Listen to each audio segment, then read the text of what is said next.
Então, eu trouxe aqui para iniciar, né, essa frase, esse trecho de uma escrita, né, que é de Margaret Atwood. Ela é a escritora, né, ela é a autora o conto de Aya, né, que é Handmaid's Tale, e aí ela trouxe assim, né, homens têm medo que as mulheres riam deles. Então, você já vê aí um pouco, quando a gente está falando da fragilidade masculina, né? Então, o medo de a mulher rir deles, a gente já traz um pouco essa associação. Mas, principalmente, né? Mulheres têm medo que os homens as matem. Né? Então, para vocês verem, né? O impacto para mim, essa frase tem um impacto muito grande, né? Para a gente conseguir entender essa desigualdade de gênero, né? Que existe, né, que se expressa na sociedade. Qual a dimensão disso, né? Olha o medo que traz para os homens e olha o medo que traz para as mulheres, né? Então, queria começar aí com essa reflexão para vocês. Trouxe também essa imagem, né? Também já se comunica um pouco, vai aí nas minhas provocações. E aí, para iniciar, né, pensando nessa reflexão também, eu trouxe aqui, não sei se vocês já utilizaram o Mente, né, que é esse site. Eu queria que vocês entrassem aqui nesse site, ou então apontassem, né, para o QR Code, com a câmera do celular de vocês, quem tiver com o celular, ou então entrar aqui nesse site Mente e digita esse número aqui, esse código. Que aí vai aparecer uma pergunta para vocês, né? A pergunta é: qual o sentimento, né, que te desperta quando se fala em abordar violência contra a mulher no serviço de saúde? E aí eu queria que vocês colocassem lá, né, qual é esse sentimento, o que é que, quando se fala sobre esse tema, né, que sentimento desperta em cada um de vocês. E aí você, ou enquanto profissional de saúde, ou enquanto você mesmo, né, enquanto mulher também, né, ou enquanto homem, o que é que desperta, né, que sentimento desperta. E aí, se vocês puderem lá digitar, eu espero 2 minutinhos para ver o que vocês colocaram. Não vai aparecer, não é identificado, certo? Então, eu queria só para a gente ver um pouquinho do que é que aparece.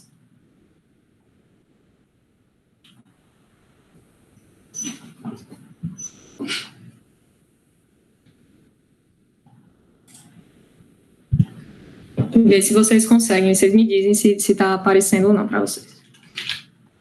E aí, ao mesmo tempo, eu vou aqui já compartilhando essa outra tela.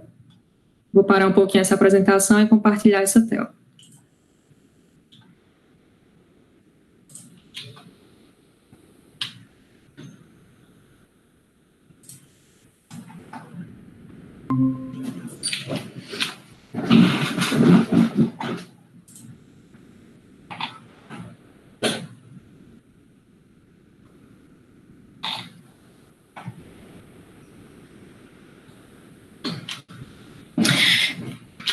Eu vi que já começaram a aparecer algumas coisas, né? Trouxeram aqui luta. Então, luta, acredito, né, que talvez tenha sido uma mulher que colocou isso daí.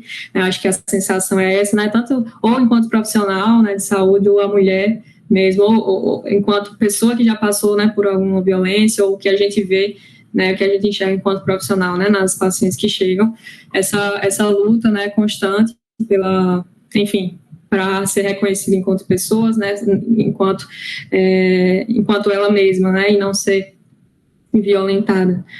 Veja aí que colocou insegurança, também acho que fala muito em relação ao nosso papel enquanto profissional de saúde, né? Então, deixa eu baixar aqui um pouquinho também. Insegurança, que eu acho que é o que eu vejo na grande maioria das pessoas, né? Isso é o que muitos de nós passamos. Acho que todo mundo talvez já tenha passado por esse momento, né, de insegurança de como abordar esse tema. É um tema muito complexo e aí passam muitas coisas pela cabeça da gente, como que até onde eu posso ir, né, se isso daqui é da minha alçada ou não, né, se eu devo abordar, se eu tenho medo, né, eu tô vendo aqui que tem aqui medo, o quanto que o medo do que eu já passei, talvez, ou do quanto que eu tô talvez invadindo, né, a privacidade daquela pessoa, ou se eu tenho medo de trazer alguma repercussão também, né, judicial, alguma coisa nesse sentido. Acho que isso acontece muito. Necessidade, ansiedade, né, também acho que se comunica muito aí nessa questão do medo, né, da insegurança, sororidade, legal. Compaixão, tristeza e vontade de ajudar, assistência, indignação com o absurdo, né, tristeza e principalmente raiva. E aí isso é importante demais vocês colocarem aqui, eu vou trazer um pouquinho mais para frente, mas isso de como que a gente se enxerga, né, nesses momentos que eu estou abordando, às vezes, o agressor, né, eu estou em contato com o agressor, ou que eu estou em contato, né, com a história que aquela mulher está trazendo, né, ou com a história que ativou, né, que eu lembrei da minha história também, então, o quanto que está me dando raiva ali, ou que está me dando tristeza, ou que está me dando uma sensação, às vezes, de superação também, né, então, sentimento de revolta, aflição, insegurança, indignação, angústia, né, você vê que isso aí é o mais comum que está saindo, né, medo, necessário, na questão de saúde pública, legal, timidez, despreparo, e isso aqui eu acho que pode ser tanto do profissional, né, como da timidez, como também da própria mulher, né, que vem com medo, às vezes tem medo de falar sobre isso também. O despreparo e a luta tem que ser constante para sabermos amparar e lidar com essas situações enquanto profissionais de saúde. Nossa. É um tema de grande importância, pois muitas mulheres sofrem algum tipo de violência, tanto física como mental. Essa abordagem traria conhecimento e também que aquela mulher pode contar com serviço de saúde e segurança. Muito bom. Um pouco de medo também de não conseguir ajudar, né, de sentir que não consegue, talvez essa sensação de frustração, né, do que eu consigo fazer enquanto profissional de saúde. Então, muito legal, que acho que a ideia era essa, né, de trazer já uma reflexão, ver quais são os principais sentimentos que despertam na gente, né, quando se fala de violência contra a mulher, e isso é necessário na nossa prática diária, né, a gente precisa estar se questionando o tempo inteiro, a gente está se avaliando, né, parar no final do dia, o que é que eu senti com aquele atendimento. Então, isso daí é uma das principais coisas que eu pretendo, assim, com essa discussão hoje, né? Então, deixa eu voltar lá para outra apresentação.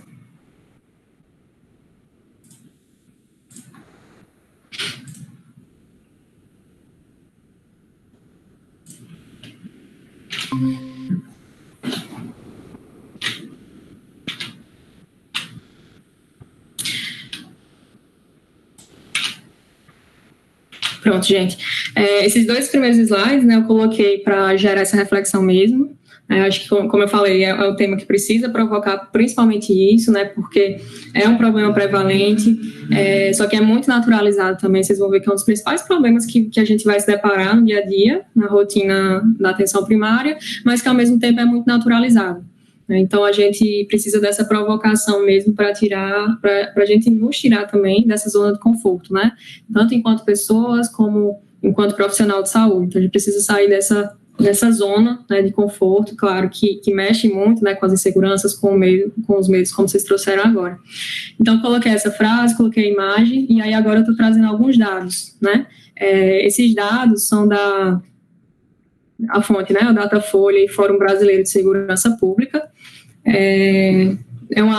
Eles fizeram essa pesquisa, né, com uma amostra de abrangência nacional. Então, foram entrevistadas 284 pessoas, né, adultos com 16 anos ou mais. Tinha aqui embaixo, só que acho que não sei se vocês vão conseguir ler direito, mas é mais ou menos isso que tem dizendo aqui embaixo, né, a metodologia. E adultos com 16 anos ou mais, né, de 130 municípios, então, de abrangência nacional.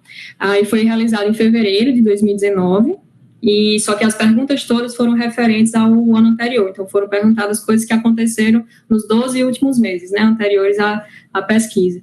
E fora isso, tem uma parte da pesquisa que é feita só com as mulheres, né, que é um módulo de autopreenchimento, né, aplicado só nas mulheres, que foram 897, certo? Então, eu trouxe esses dados aqui para também continuar nessa provocação, né, de despertar de entender o quanto que é prevalente. Vamos ver aqui, então, por exemplo, esse quadro é de percepção da população, o que é que as pessoas percebem em relação à violência, né, nas mulheres. Tem esse dado aqui de 59%, ou seja, basicamente 60% da população afirma ter visto uma mulher sendo agredida fisicamente, né, ou verbalmente no último ano. Então, grande parte da população, mais da metade, chegou a ver, né, alguma mulher sendo agredida fisicamente ou verbalmente, né? E isso diz que teve uma redução de 10% em relação a 2016, só que aqui embaixo fala assim, embora a comparação com os dados de 2016 indique redução dos níveis de percepção da violência contra a mulher, os dados aqui de vitimização, eles não corroboram essa informação. Então, o que é que acontece? Talvez a percepção, né, tenha diminuído e algumas pessoas não tenham percebido, ou às vezes nem conseguem perceber aquilo enquanto uma violência, talvez tão naturalizado, só que provavelmente está acontecendo muito mais do que esses 60%, né, de violência, né, na prática. E aí, nossa, vocês pensarem, né, 59% já viram uma mulher sendo agredida fisicamente ou verbalmente, para ver o quanto é naturalizado, você vê isso acontecer, né, no dia a dia, o agressor não tem nem, né, não é nem dentro de casa, né, fazer assim, exposto em qualquer canto, para ver o quanto que está naturalizado, né.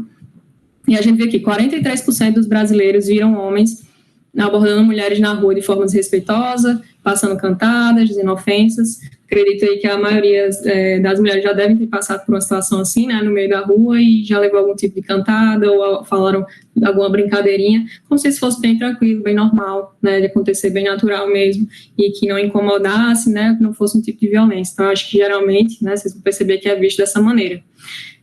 Aqui também traz outros dados no sentido de 37% dessas pessoas questionadas, né, já viram homens humilhando, ameaçando companheiros ou ex-companheiras, certo? E aqui, vizinhos, né, mulheres da vizinhança sendo agredidas, e aqui que viram meninas, moças ou mulheres da vizinhança sendo agredidas por parentes. Aqui é por ex-companheiros, aqui por parentes, tá?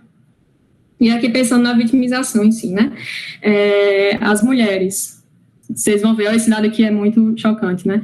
536 mulheres foram vítimas de agressão física, né? Uma agressão, aqui está falando de agressão física, a cada hora no último ano. Então, é só se pensar, né? Daqui para terminar essa discussão da gente, nessa estimativa, né, cerca de quase 600 mulheres teriam sido agredidas fisicamente. Então, às vezes é difícil de imaginar, mas imagina só, uma só pessoa sendo agredida já é muito, né, muito pesado, é algo muito, né, que poderia ser evitado, enfim. E você pensar quase 600 mulheres. E eu falo quase 600 deve ser mais, né, porque principalmente pensando, esse dado é de 2018, 2019, a gente agora, na pandemia, né, vocês viram muitas pesquisas trazendo que os índices de violência doméstica, violência contra a mulher aumentaram, justamente pela convivência, né, que aumentou por estar mais perto do agressor, né, por mais tempo, né, estar em lugar isolado, tendo mais conflito, enfim, em isolamento. Então, provavelmente, esses dados são maiores hoje em dia, né. E aqui traz 27,4% dessas mulheres com 16 anos ou mais sofreram algum tipo de violência nos últimos 12 meses. Então, nesse ano que foi pesquisado, 16 milhões de mulheres sofreram algum tipo de violência. E aí aqui vai destrinchar cada uma das violências, mas a principal que vocês vão ver, né, é a ofensa verbal, como insulto, humilhação, xingamento, depois empurrão, chute, que é essa daqui, né, que a gente viu, de 536 a cada hora. Essa daqui, ó, agredidas fisicamente por motivos sexuais, 9 mulheres por minuto. Então, a cada minuto, daqui a 1 minuto, já vamos ter mais 9 mulheres agredidas por motivos sexuais, né? Então, tem essas... Aí tem aqui, ó, ameaça com faca, e aqui tentativa de estrangulamento, são 3 por minuto, né? Espancamento ou estrangulamento. Então, bem pesado, né? Aqui fala um pouco da relação com o agressor. Então, para vocês verem, quase 80% das mulheres que sofreram violência falam que a agressão foi, que o agressor era alguém conhecido. Então, para vocês verem que não é um bicho-papão, um monstro que é alguém desconhecido, né, da rua, na verdade é alguém que conhece, que vive ali, está ali no dia a dia, né, está em casa também. Para vocês verem, está ali, a gente conhece, né, várias dessas pessoas. A gente está lidando também, inclusive, no atendimento, né, no atendimento na unidade de saúde. Então, 80% das mulheres, o agressor era alguém conhecido. E aqui fala sobre a maioria, né, 42,6%, falando da faixa etária. Então, a maioria foi na faixa etária de mulheres de 16 a 24 anos. E aqui uma coisa que é essencial, né, a gente saber, e que é fato, né, é que a vitimização, né, as maiores vítimas, a maioria são mulheres pretas e pardas, né, então são mulheres negras, né, que são as maiores vítimas de violência contra a mulher aqui no país da gente. Então, para vocês verem essa interseção, já essa interseccionalidade, né, do gênero, mas também já com a cor, com a raça.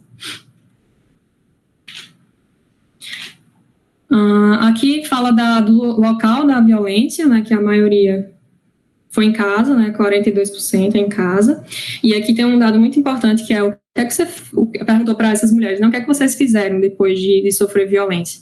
Então, 10% procurou a delegacia da mulher, 8% foi para a delegacia comum, outros ligaram para o 190, e 15% procurou ajuda da família, mas principalmente, mais da metade não fizeram nada. Né? E por que isso acontece? Né? Por que essas mulheres sofreram violência e elas não fizeram nada? Né? Elas não buscaram nenhum tipo de ajuda, não denunciaram. Né? Nesse momento, perguntaria para vocês, né, o que vocês acham que aconteceu. Vocês podem ir falando aí no chat também.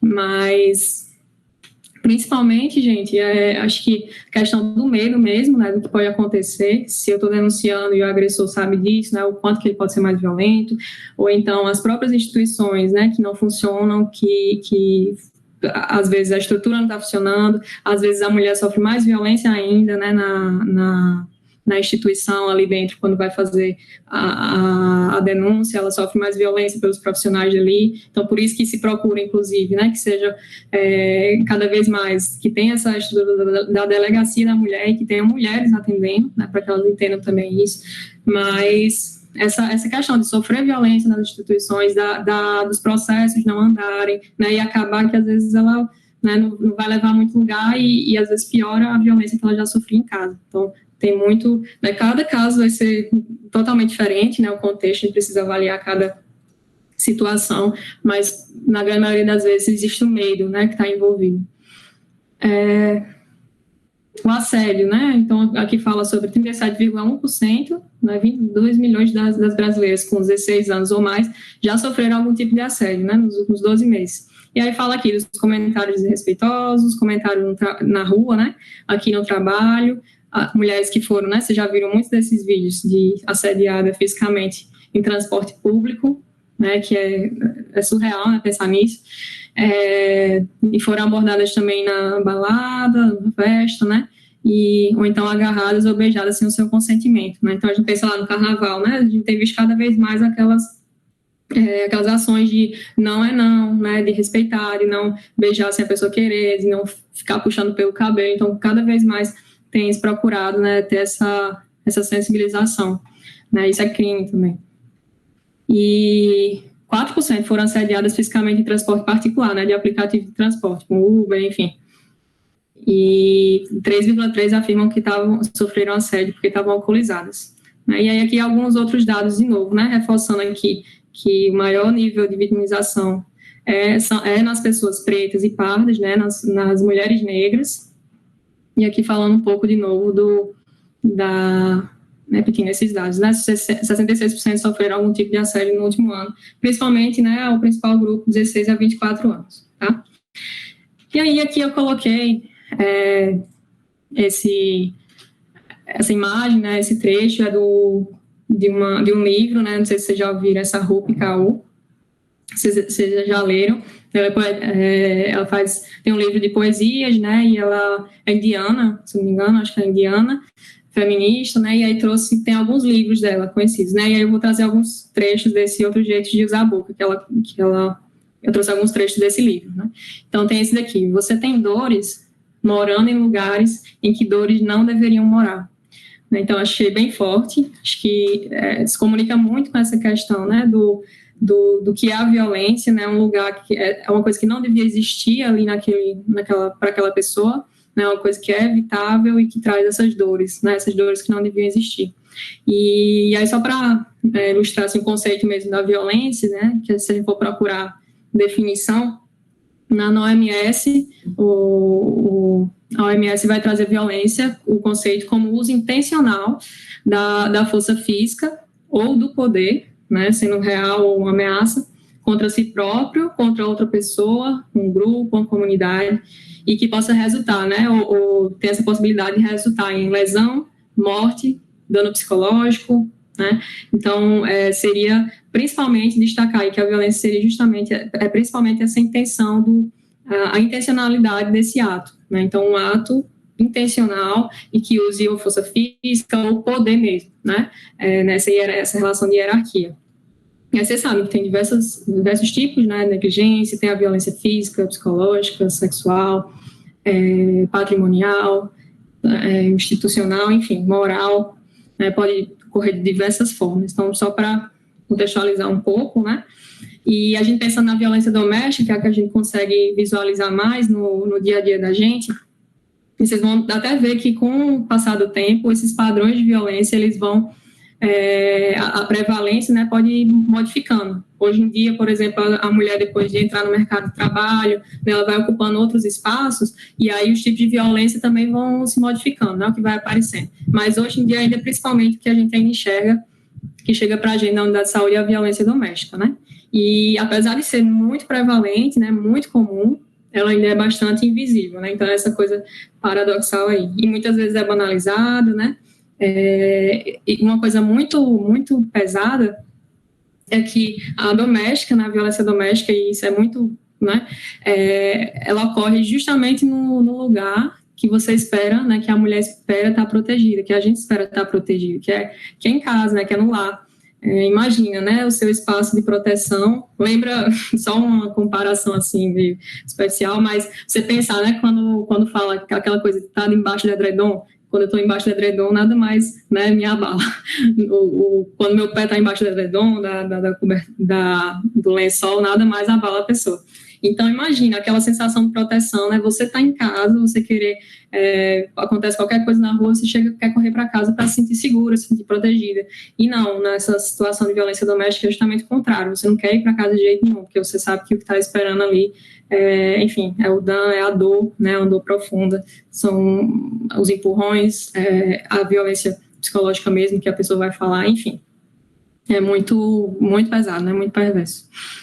E, então, vocês entenderem isso, né? A violência não é um evento natural, né? Não é acidental, e tem esse ato bem intencional mesmo, né? E vai usar essa relação de poder. E a gente pode, e ela pode ser evitada, né? Os riscos podem ser diminuídos, a gente muitas vezes não vai ter o controle, mas se a gente conseguir abordar bem, né? Trabalhar bem, a gente consegue prevenir muitas situações, né? A gente pode interferir muito bem, né? Enquanto profissionais de saúde e serviço de saúde. Coloquei aqui só para ter uma noção, né, mas do ciclo de, provavelmente vocês já ouviram falar, né, mas do ciclo de violência contra a mulher. A ideia aqui não é se ater ao conceito, enfim, e se ater a isso durante a consulta, mas pode ajudar em alguns momentos para vocês entenderem, né, que há um padrão, que pode haver um padrão, assim. Claro que cada situação vai ser diferente, né, cada contexto, cada pessoa a gente vai abordar de uma maneira individualizada, só que a psicologia percebe, né, que tem alguns padrões que podem se repetir, né? Então, esse padrão cíclico, né, com atitudes que costumam se repetir, e aí cada vez mais que vai passando o tempo, né, vai ficando maior violência, o intervalo entre as fases vai diminuindo, então pode vir fase 1, 2, 3, depois já acontece de novo, então vem a fase 2 primeiro, 3, enfim. E aí a fase 1 é justamente essa de tensão, né, que tem conflito, insulto, xingamento, ameaça. Então, nesse primeiro momento, né, o agressor ele vai se mostrar muito tenso, né, qualquer besteirinha, qualquer coisa insignificante, ele fica muito irritado, tenso. Isso a gente pensando, por exemplo, num casal, né, a mulher e o homem, né, vamos dizer, nessa situação. Então, o agressor, ele fica muito irritado com coisa insignificante, tem uns acessos de raiva, né, e aí começa a humilhar, assim, começa a humilhar a mulher, faz ameaça, né, destrói as coisas dela, e aí a mulher fica tentando acalmar o agressor, né, ela fica tentando acalmar e começa a evitar algumas atitudes, né, porque ela acha que pode provocar aquele acesso, né, de raiva. Então, ela até fica se culpando, né, por algumas situações, fica procurando o que é que ela pode não fazer para não provocar aquela situação, né. Então, fica nessa sensação de tristeza, de angústia, de ansiedade, né, desilusão algumas vezes. E quando vai, assim, pensar, né, nas redes de apoio, geralmente, ela, nessa fase, ela tende a negar que está acontecendo isso com ela. Vai começar a esconder das outras pessoas, enfim. Ela acha que tudo que está acontecendo pode até, inclusive, ter a ver com algum erro dela, né, do comportamento, enfim. E aí tem esse momento, né, que pode chegar. A fase 1 pode durar dias, anos, enfim. E em algum momento pode chegar essa fase 2, né, que é a fase de agressão. O agressor vai atingir a vítima com empurrão, com soco, pontapé, né, algum objeto. É a fase, assim, de explosão, né? Chegou aquele momento de limite, assim, para ele, e chega nessa explosão que, geralmente, né, pode vir com violência verbal, psicológica, mas geralmente vai chegar uma violência física, né? Essa agressão de empurrar, enfim, de dar um murro, de chutar, né? E aí, mesmo tendo consciência, né, que o agressor está fora de controle, às vezes o sentimento da mulher pode ser de se sentir paralisada, né, de ter uma impossibilidade de reação. E aí ela pode, né, ficar com medo, né, ela tem um sentimento de medo, de solidão, né, às vezes a perda de não se reconhecer, né, ou a pena de si mesma também.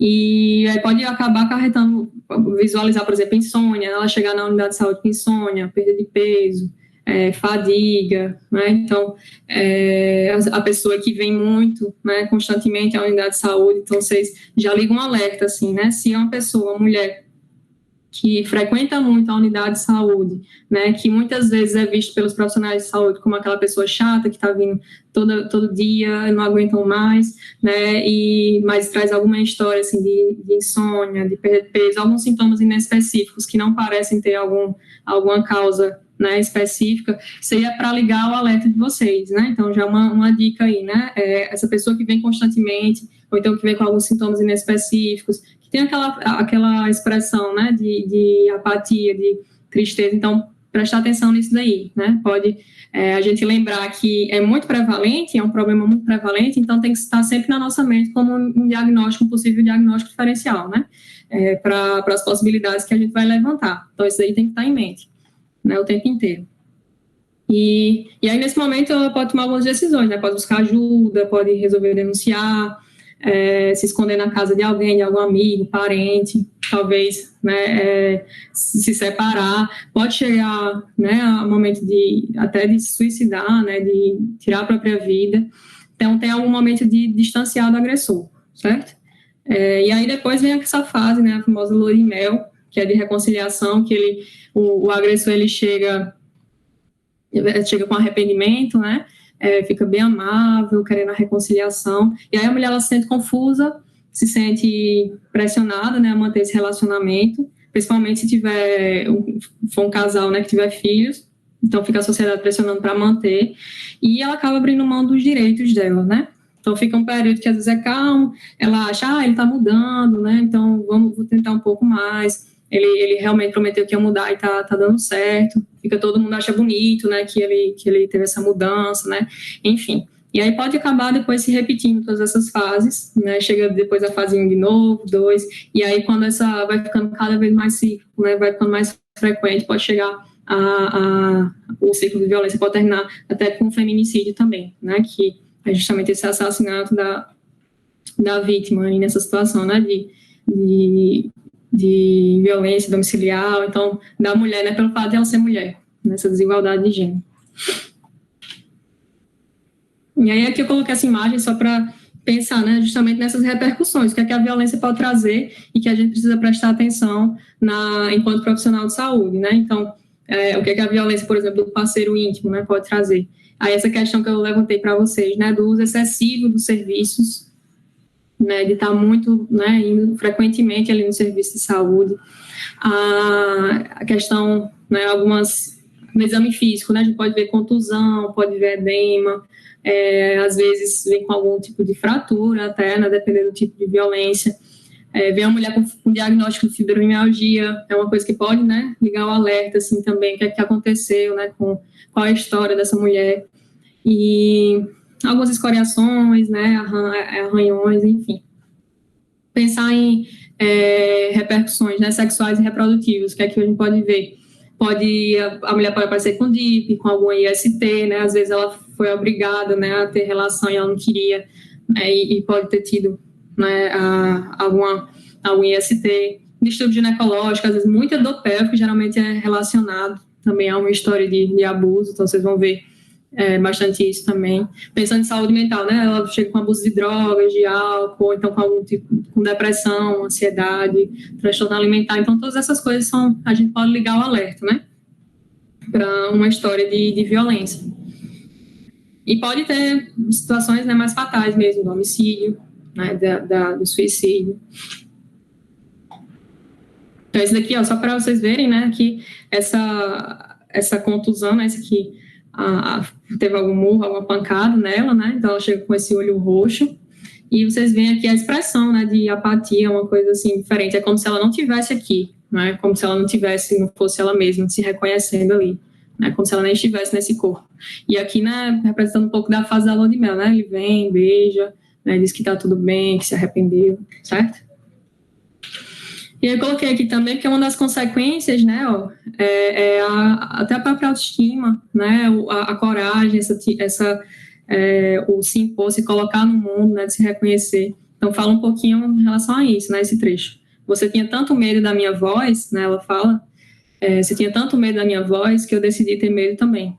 Né? Então, ele, nessa questão da fragilidade, né, quando a gente fala da sociedade da fragilidade masculina, né, de a mulher, por exemplo, ela está ocupando alguns espaços, ela está colocando a opinião dela, e aí isso provoca um medo, né, provoca uma insegurança, e às vezes vão reagir justamente com algum tipo de violência, né, e quando reage com a violência e ela fica com medo também, né, ela acaba sendo calada, né, então ela decidiu ter medo também, ela acaba sendo calada, não tem voz, ela tem vergonha de falar sobre isso, de colocar as opiniões dela nos espaços, né, então vai repercutindo dessa maneira. Aqui também é nesse caminho da autoestima, né, de mexer com isso, de impactar na autoestima. Então, eu não fui embora porque eu deixei de te amar. Eu fui embora porque quanto mais eu ficava, menos eu me amava, né? Então, bem forte esses trechos. E aí, pensando, né, qual o nosso papel enquanto profissionais de saúde? E aqui nesse momento também, né, seria bom escutar um pouquinho de vocês, mas não vai ser, se vocês quiserem também falar no chat, enfim, fiquem à vontade. Mas o que a gente pode fazer enquanto profissional de saúde? Só um aqui. Acho que, principalmente, né, a gente pensar em acolhimento. Acho que aí é o básico do que a gente, enquanto profissional, precisa, né, ofertar para uma pessoa que chega na situação de violência, para uma mulher que chega em situação de violência, que a gente precisa ofertar esse acolhimento, né, se mostrar disponível. Isso aí é o mínimo, né, que a gente precisa. E a gente precisa abordar isso, né, no serviço de saúde. Então, né, primeiramente, o acolhimento, acho que tem que estar aí em qualquer momento dessa abordagem. E aí vem, né, a gente pode abordar individualmente, pode fazer uma abordagem familiar, acho que tem diversas possibilidades do que a gente pode fazer. Então, pensando em abordagem individual, por exemplo, né, eu estou lá no atendimento com uma mulher que chegou com esse problema, né, trouxe uma história de violência, ou que está passando por uma violência agora. Então, o que é importante a gente saber, o que é importante a gente pôr em prática? Primeiro, né, a gente falar sobre sigilo, privacidade, a gente mostrar para ela que ali é um ambiente seguro, né, ela precisa confiar e inclusive para ela revelar, né, ela colocar para fora isso, ela depende de um bom vínculo, ela depende de confiança, né, de ver que o profissional de saúde, né, não está demonstrando nenhum tipo de julgamento, então isso daí vai ser essencial, né, para ela sentir a vontade para falar, para se sentir acolhida também.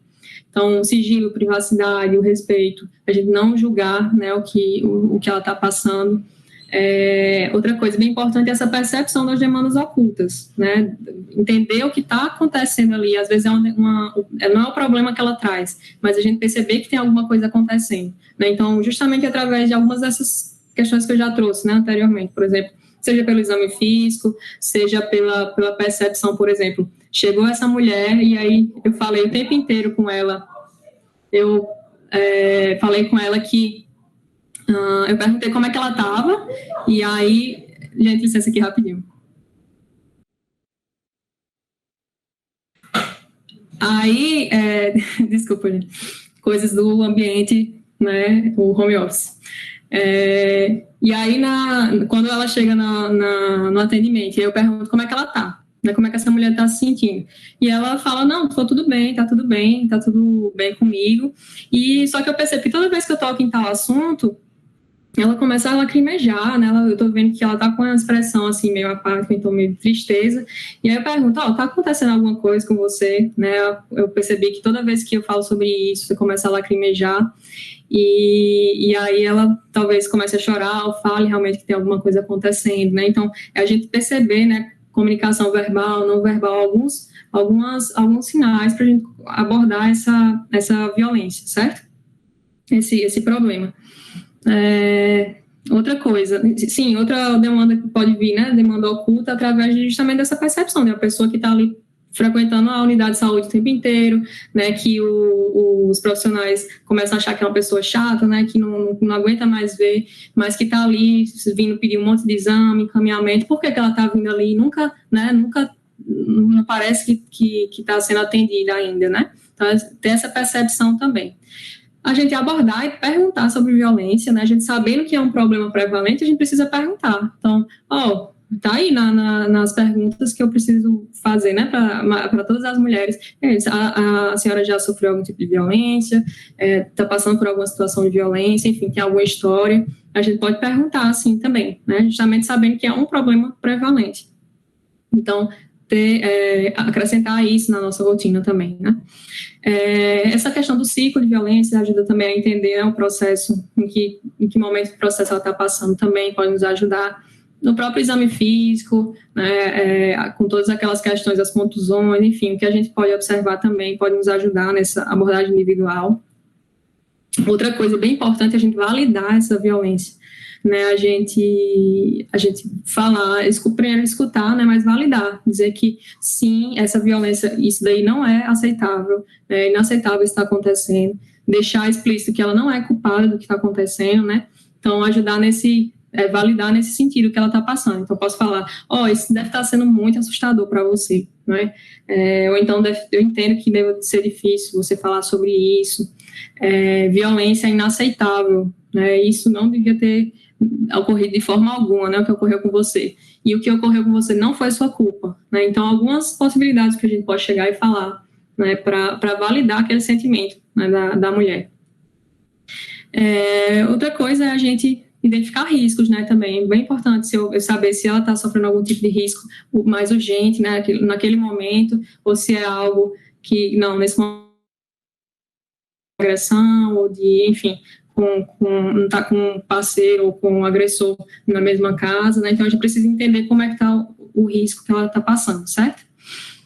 E além de acolhimento, de abordagem individual, familiar, a gente pode pensar em plano de proteção com essa mulher, né? Então, construir junto com ela se ela está passando por um risco maior agora, né? Então, que tipo de combinações a gente pode fazer quando ela estiver diante daquele risco, né? Eu vou mostrar aqui mais para frente um quadrinho, né, com isso.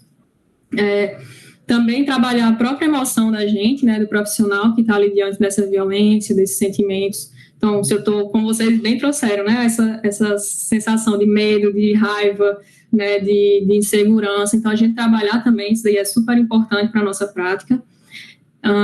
O trabalho em equipe, a abordagem comunitária também, né? Então, não só individual, familiar, mas como comunitária também, a gente entender, primeiro, alguns dados de prevalência no território, né? Se eu sei que é muito frequente, eu preciso entender se eu estou conseguindo abordar aquela quantidade de mulheres que passaram por violência, né, no meu território, fazer busca ativa com os agentes de saúde, fazer grupo, reunião, então, ações nas escolas, né, trabalhar com o agressor também, né, trabalhar com a masculinidade, com os homens, né, fazer grupos com os homens, então é importante a gente trabalhar isso também.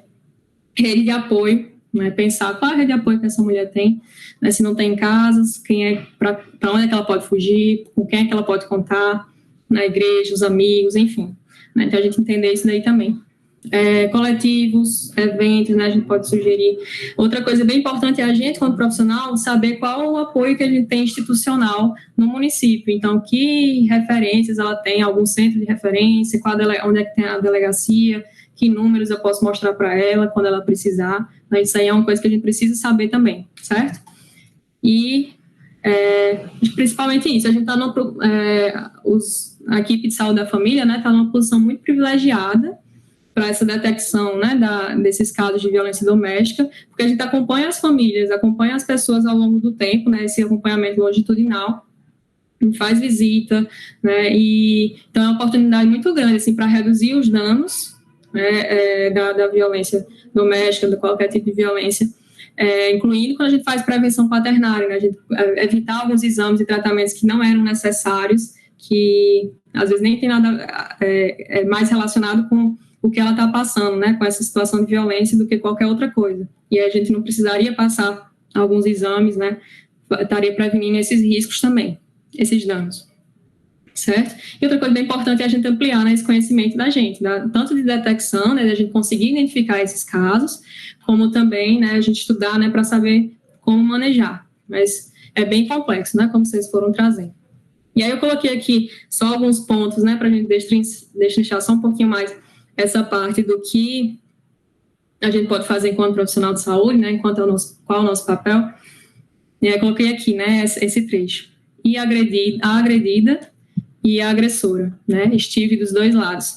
Então, principalmente aí falando para as mulheres, né, que são profissionais de saúde, a gente já, né, provavelmente foi agredida, mas também foi agressora ali enquanto profissional, né, o que é que eu deixei de fazer, às vezes eu deixei de detectar, justamente essa ideia de trabalhar com a nossa própria emoção, né, diante dessa violência, dos sentimentos, mas enquanto profissional, justamente, entender, quantas vezes, né, muitas vezes que usuários passaram despercebidas, né, porque foram consideradas muito chatas, muito impertinentes, que incomodaram muita gente na equipe de saúde, chamava ela de doida, ou então chamava ela de né, lá vem de novo, né, todo mundo não quer nem falar com ela.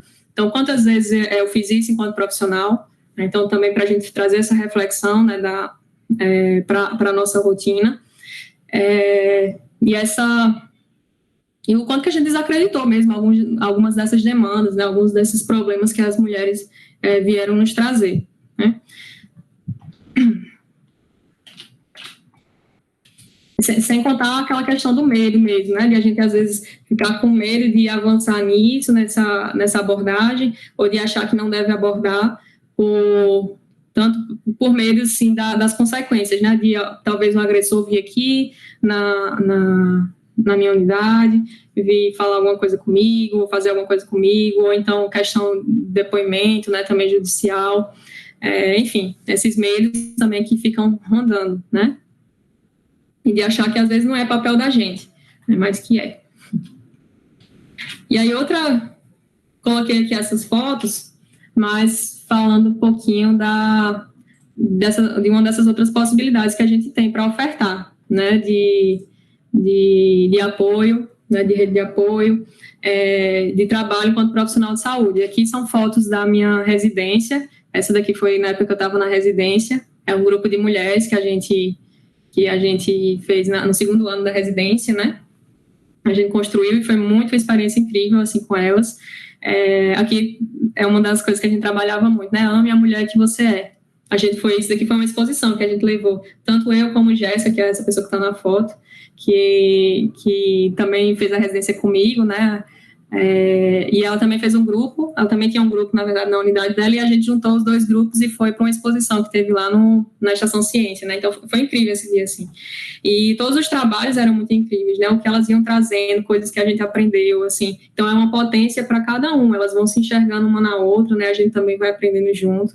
Lembro de uma delas desse grupo, né, que falou que depois que a gente foi para esse dia lá na Estação Ciência, ela comentou, né, que fazia muito tempo que tinha saído de casa, ela nunca tinha ido à praia, e ela tinha uma senhorinha de 70 anos, 70 e poucos anos, nunca tinha ido à praia, e que fazia muito tempo que tinha saído, nem conhecia a Estação Ciência, que aquele foi um dos melhores dias da vida dela, que ela passou, assim, quando ela falou, um dia ela foi falar sobre a morte do marido dela, e ela comentou assim, meu marido morreu, graças a Deus. Não que ela quisesse que o marido morresse em si, né, mas por conta do quanto que ela se sentiu presa, né, na época. Eles eram casados e passou anos, mais de 20 anos, que ela não ia para restaurante, ela ficava basicamente dentro de casa. Então, com essa morte, ela conseguiu, depois de um tempo, ela conseguia se reconhecer, né? Ela se reconhecer de novo, fazer as coisas dela, ir para restaurante, comer também em outros lugares, né? Conhecer lugares novos. Então, são os relatos que a gente vai escutando, né, nessas experiências. E é também uma rede de apoio, na verdade, né? A gente está ali enquanto profissional, mas a gente pode sair e o grupo continua muitas vezes, né? Elas moram na mesma comunidade e aí uma vai apoiando a outra quando precisa, né? Em alguma situação. Então, é uma construção de apoio também, de rede de apoio, né?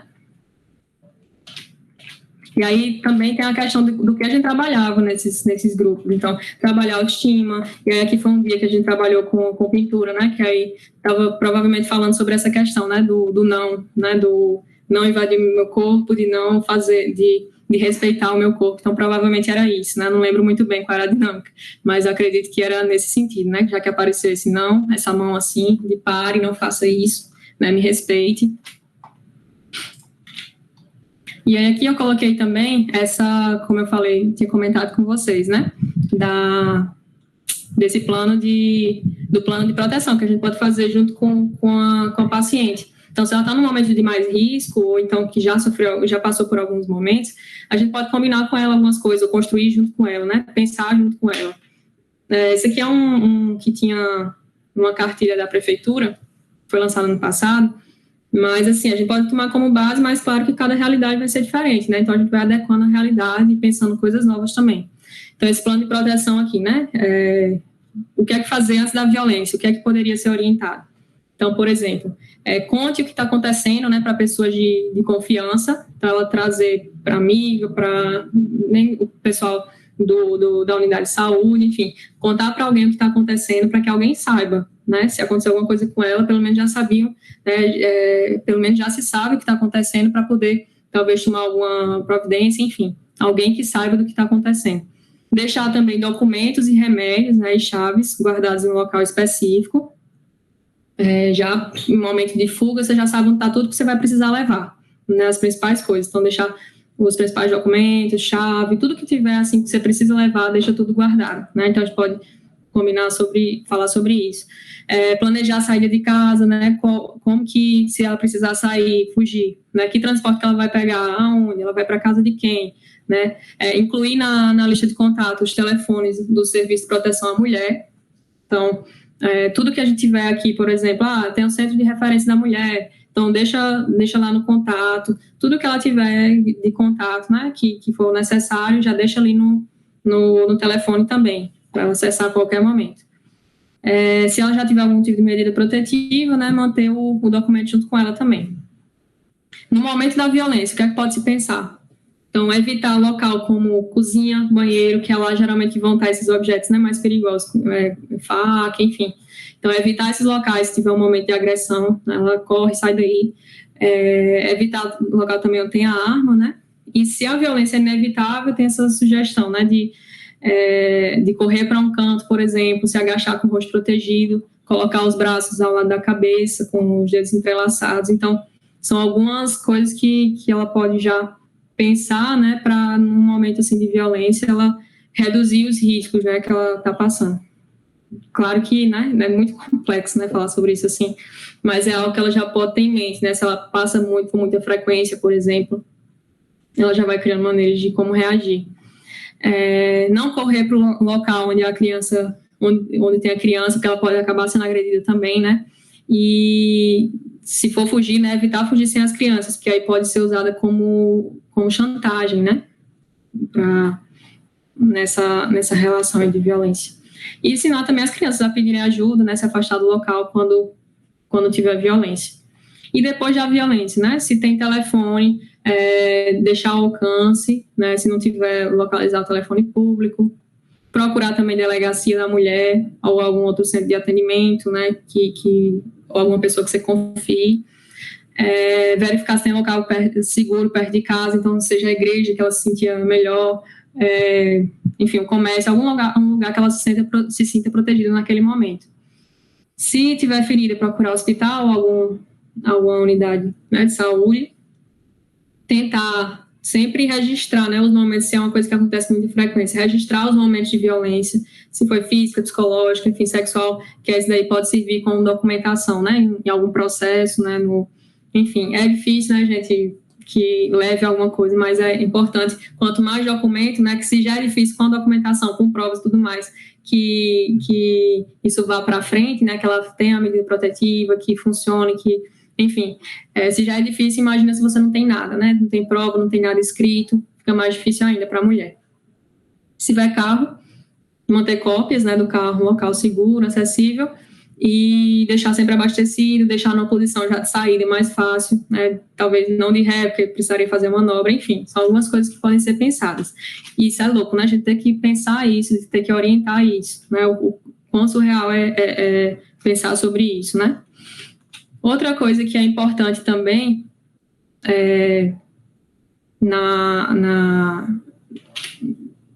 enquanto profissional de saúde, né, é a gente pensar essas notificações, né?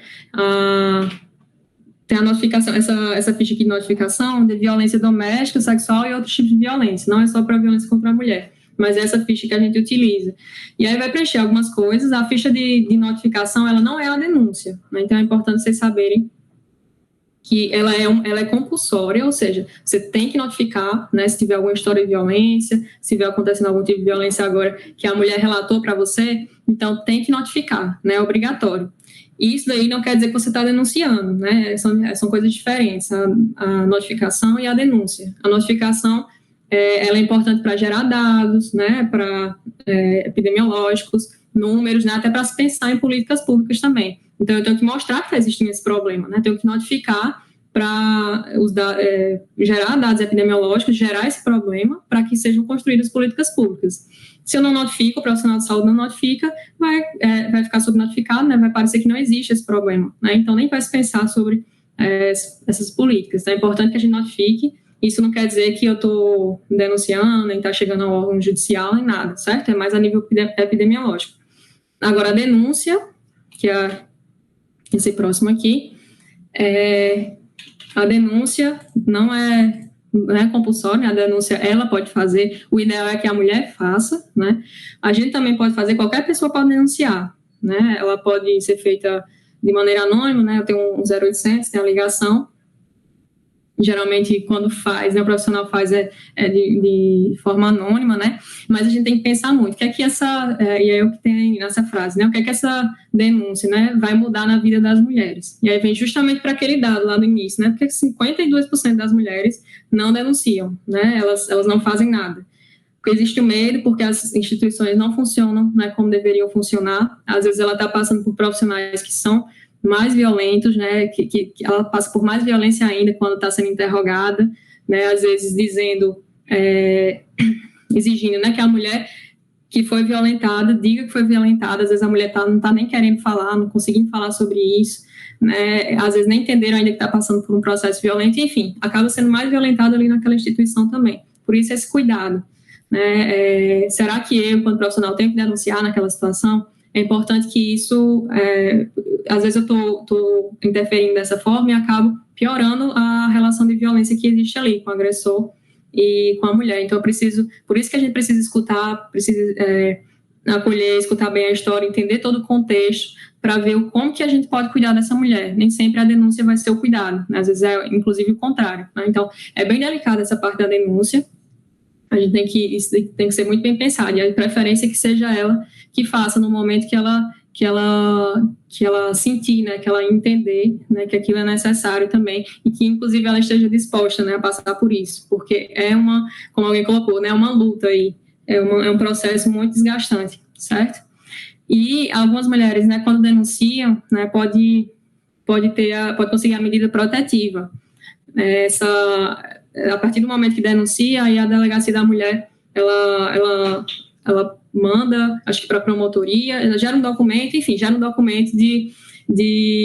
dessa medida protetiva, né, se for o caso dessa mulher necessitar, a depender do tipo de violência, da agressão que ela está sofrendo, né, então tem essa medida protetiva, que aí é um documento que vai dizer, né, mais ou menos a quantos metros ele tem que ficar distante dessa mulher, né, às vezes ela vai receber um celular aqui, por exemplo, de uma pessoa, né, tem a Honda, que eu vou colocar aqui para vocês, na verdade. Deixa eu passar aqui o slide.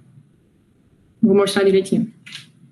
Esse slide aqui é para mostrar, para a gente entender, por exemplo, o que é que a gente tem disponível aqui em João Pessoa, né, como possibilidades institucionais de ofertas, né, que a gente pode ofertar para ela no momento de violência, ela recorrer também.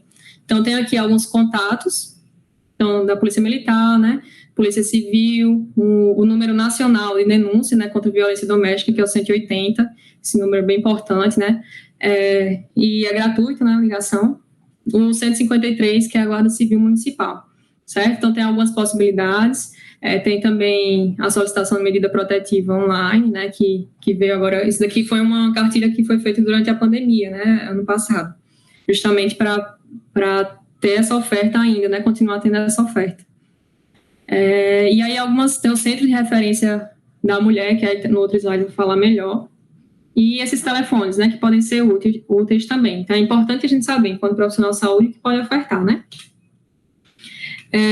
O serviço, esse centro de referência que eu falei para vocês, é bem legal, é bem importante que ele exista aqui, né, no município. Ele é um espaço, né, como diz aqui, onde as mulheres em situação de violência doméstica, estejam passando algum tipo de violência, elas são acolhidas lá, podem ser orientadas também e encaminhadas para alguma rede de atendimento, né? Então, ela pode receber algum tipo de atendimento lá ou ser orientada do que ela pode fazer naquela situação. Então, a mulher que sofreu violência, ela pode buscar esse centro, o que não quer dizer que ali ela vai denunciar, não, né? Ali ela não está denunciando. Ali é um centro para buscar apoio e orientações. Então, se ela não sabe bem o que fazer, se ela está em dúvida se deve denunciar ou não, se ela está com medo, se eu denunciar, o que é que vai acontecer comigo? Então, ela pode procurar esse local, né, que tem psicólogo, tem assistente social, advogada, terapeuta, né, terapeuta holística. Então, tem vários serviços, inclusive, às vezes tem casa, né, esqueci o nome agora, casas que são, que às vezes nem os profissionais que trabalham lá sabem onde essas casas se localizam, que é justamente para acolher, a casa de acolhida, né, para essas mulheres que estão, né, em risco mais iminente, né, de violência, em risco de vida. E aí tem essas casas também, né, que são opções para depender do tipo de risco que cada pessoa está passando.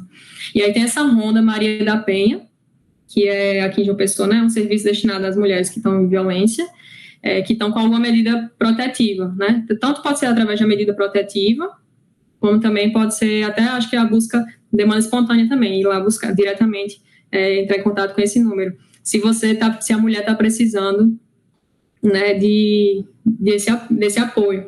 A Ronda Maria da Penha, eles entregam um celular para algumas das mulheres, né, que estão com maior risco, enfim, ou que já tem a medida protetiva, e aí esse celular tem lá um botãozinho, né, todo dia ela tem que apertar o botão. Então, se naquele dia foi tranquilo, não teve nada, nenhum risco, nem o agressor passou lá perto, aí aperta o botão verde. E eu não lembro se é assim, certo, gente? Mas só para vocês entenderem como funciona. E aí aperta o botão verde. E agora, no momento que ela está com maior risco, ela aperta o botão, sei lá, o botão vermelho, né? Então, a Ronda já vem diretamente lá para o local que ela está. Inclusive, pode, se o agressor está provocando está violentando de alguma forma naquele momento, pode ser preso em flagrante, né? Então, tem essa Ronda aí, que é serviço de proteção mesmo, né? Então, vez ou outra, acho que todo dia ou tantas vezes na semana, eles passam na casa daquelas mulheres que estão com a medida protetiva, certo, gente? Então, para vocês saberem aí que a gente tem isso como possibilidade aqui na rede. E aí eu coloquei aqui, vou fechar com alguns textos, né? Nesses textos são comentei, né, Jéssica, que fez residência comigo, que estava numa das fotos aí. Ela fez um livro, que foi o TCC dela da residência, e se chama esse nome aqui, Eu e Elas, Produzindo Cuidado em Contexto de Violência. Então, eu trouxe aqui alguns exemplos, inicialmente, inclusive, né, quando a gente tinha pensado nessa aula, ela ia estar junto comigo, aí não deu mais certo, mas aí eu trouxe esses textos dela, que estão nesse livro. O TCC dela foi justamente falando sobre esses contatos que ela teve, né, com essas mulheres que estavam em contexto de violência, e o quanto, né, que ela ia sentindo, né, os processos que ela ia passando durante esse contato. Ela chegava em casa, escrevia um pouco, né, o que estava passando. Então, fala muito em relação a isso que eu trouxe hoje para vocês, né, do a gente sensibilizar e refletir como está no nosso processo, o que é que isso está me provocando, né. E aí eu pensei em trazer esses dois textos para fechar, certo? Para vocês sentirem um pouquinho também, né, do que é, né, nessa vivência. E aí são dois textos, mas que eu acho que são rapidinhos, tá? Tem esse daqui e tem um outro depois. Aí eu vou ler aqui para vocês. As 1000 faces do cuidado. Hoje meu coração partiu em lugares que nem imaginava que existiam. Hoje ele veio para a consulta pela primeira vez. Dia cheio, não era novidade. Gente que bate na porta, gente que entra sem bater, fila grande, gente cansada de esperar em fila, prontuário que não chega. E aí lá pelas 10 horas chega o dele, prioridade. Já pensa em encontrar alguém com fumaça saindo pelas ventas. Eu explico, peço desculpas. E aí ele, tudo bem, erros acontecem. E é a primeira pessoa gentil comigo hoje. Eu respiro. Em que é que eu posso ajudar? Conversamos, rimos, ele elogia meu cabelo, aperto de mão, melhoras. Vou guardar a ficha dele no prontuário da família. Não pode ser. É ele. Ele é o marido dela. Ele que agride, diminui, ameaça. Ele que ri das roupas, do jeito. Ele que exige cabelo grande, preto.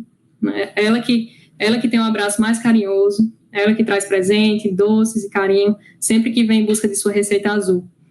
Ela que é vista diferente pela maioria dos profissionais. Lá vem a esquisita, a doidinha. Chorei. Ele podia ser meu pai, ele podia ser um tio, um amigo. Ele perguntou se eu era casada. Pensei em como seria bom dividir a vida com alguém gentil, para variar. Brinquei. Tá pensando que tá fácil encontrar? Seu si poderia ser eu. Seu si é a mulher, né? Poderia ser eu. Ou eu poderia ser seu si. Doeu. Dói. Apesar de tantos livros, conversa em mesa de bar, um ano ouvindo, aprendendo, sofrendo com relatos de mulheres violentadas, eu ainda procurava bichos papões. Ainda achava que eles caminhavam com aviso de cuidado, perigo.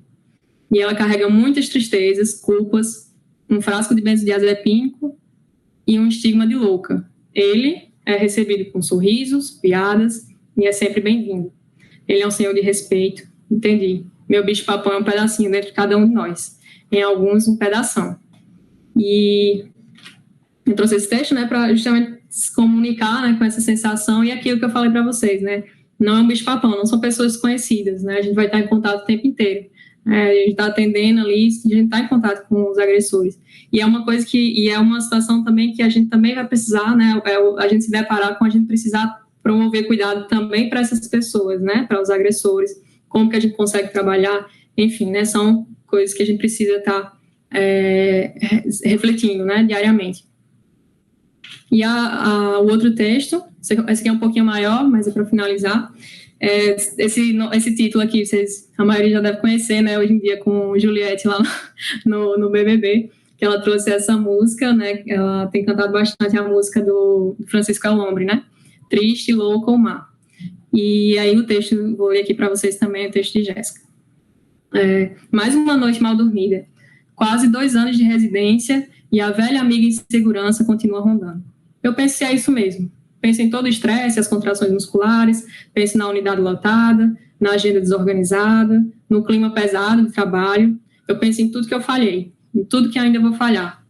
Eu penso na menina que eu era e na mulher com olheiras e cicatrizes que eu tenho me tornado. 6 horas. O despertador me avisa para ligar o piloto automático e deixar o choro para depois. Café, trânsito, bom dia. Hoje eu não estou bem. Quando foi a última vez que eu estive bem? E prontuários, receitas, retornos, piloto automático. Jéssica, tem uma usuária aí da invasão, fora de área. Tá chorando muito, assustando as pessoas. Pode atender? Pode atender logo? E aí eu penso que tô a um triz daquela senhora. Há um triz de chorar muito, assustar pessoas. Não tô sozinha. Segunda cheia, 2 internos. Claro, manda entrar. E aí deixo o prontuário com o interno. Preciso respirar. Na outra sala, gripe, nariz entupido, dor de garganta, plano combinado junto. Olho para o estudante na minha frente e encontro um real de força para continuar. Bom dia, sou a Jéssica, médica aqui da equipe. Ela vai me contar a sua história, tá? Quando a gente decide ligar o piloto automático, é só piscar que ele tá lá. Jéssica, essa aqui é Dandara, ela se mudou há pouco tempo aqui pro alto. Me contou que tá muito nervosa, triste, só faz chorar. Não consegui coletar muita coisa, ela só faz chorar. Eu olho pro interno, último período de medicina. Ele não precisa do meu piloto automático. Ele precisa de Jéssica, que é triste, que é falha, que é humana. Dandara chora. Tranco a porta. Ali naquela sala, o choro dela não assusta mais. O choro dela não precisa ser atendido rápido. O choro dela não precisa ser calado. Ela entende. me olha nos olhos e entre soluços começa a contar. Não dorme bem, perdeu o emprego, tem um companheiro que vem se afastando, não tem apetite, não se arruma mais, não tem vontade de viver, só tem ódio. Ódio da mãe, ódio de onde tudo começou. Ela morreu, queria que morresse outras 10 vezes.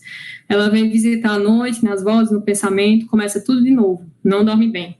E aí eu penso em diagnósticos, critérios, fluxogramas, penso no quanto precisava saber de psiquiatria para atender essa mulher. Piloto, e aí parece que você tem muitas dores e sentimentos guardados sobre sua mãe. Gostaria de falar sobre isso hoje?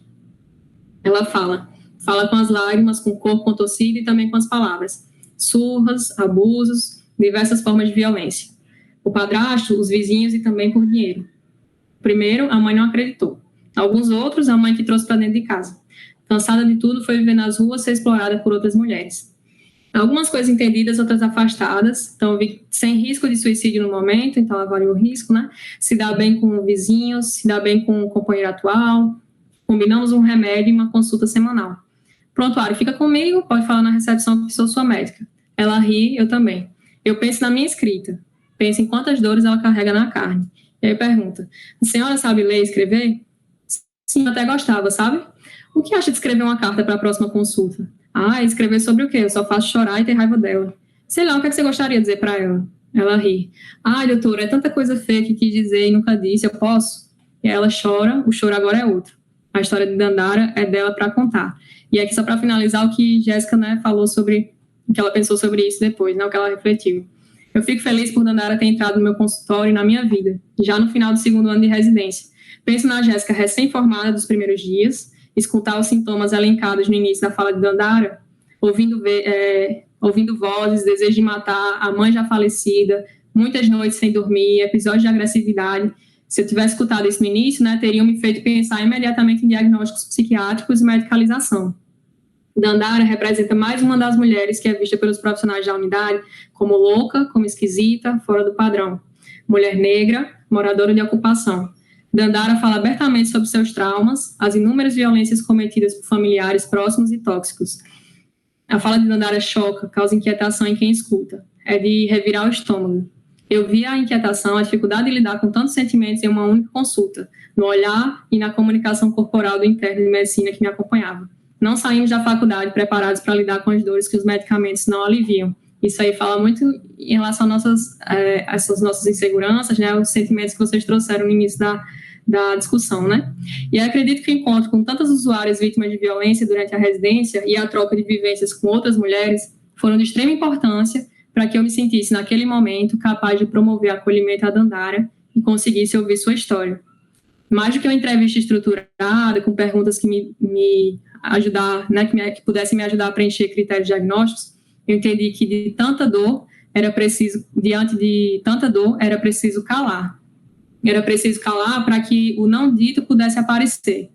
Então, é isso aí no atendimento, né? A gente precisa calar, a gente precisa escutar, né? Dar esse momento de silêncio para a pessoa ter coragem, para ela sentir a vontade para falar também, né? Para colocar para fora. Era preciso deixar-se levar pela emoção, pelo choro. Admito que eu entrei na unidade naquela manhã pensando em quantas horas faltavam para retornar para casa. Pensava o quanto seria mais fácil passar pelos atendimentos de maneira automatizada e não me envolver tanto. Manter uma neutralidade afetiva, porque também não estava bem.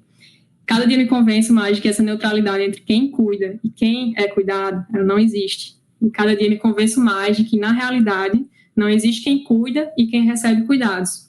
O que tenho vivenciado diariamente é o poder de transformação que se dá a partir do encontro e da troca de afetos. Achamos por bem iniciar uma medicação. Achamos por bem iniciar um processo terapêutico através da escuta. Dandara me trouxe 3 textos até hoje. E aí, gente, eu li esses 2 textos, né?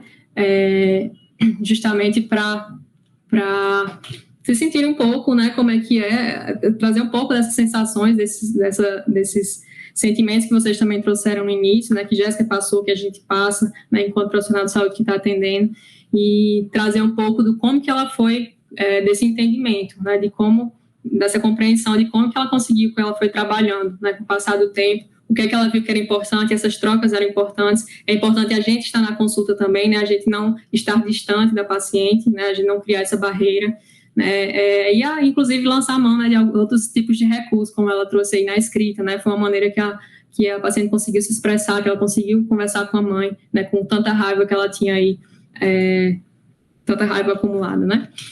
Então, é isso, gente. Trouxe aí essas referências, principalmente, né, algumas coisas aí do tratado, né, e também aquelas imagens que eu tirei, né, de algumas outras fontes, e também do livro de Jéssica, né, Eu e Elas, Produzindo Cuidado em Contexto de Violência, que, inclusive, ele está liberado, né, ela colocou também em e-book na internet. Se vocês procurarem o nome, eu acho que vocês conseguem encontrar, certo? Quem tiver interesse. São textos, assim, são ótimos, já de ler e que comunicam muito com nossa prática.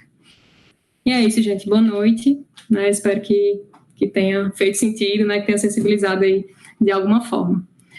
Então, acho que já passou, já está aí no horário da outra aula, mas se tiver alguma dúvida também, fiquem à vontade, meninos aí da Liga, se quiserem falar alguma coisa. Muito obrigada, doutora Aline, por aceitar o convite. A gente ficou muito feliz com a sua participação. Foi uma aula muito especial para todo mundo. E boa noite. Obrigada. Obrigada, Vitória.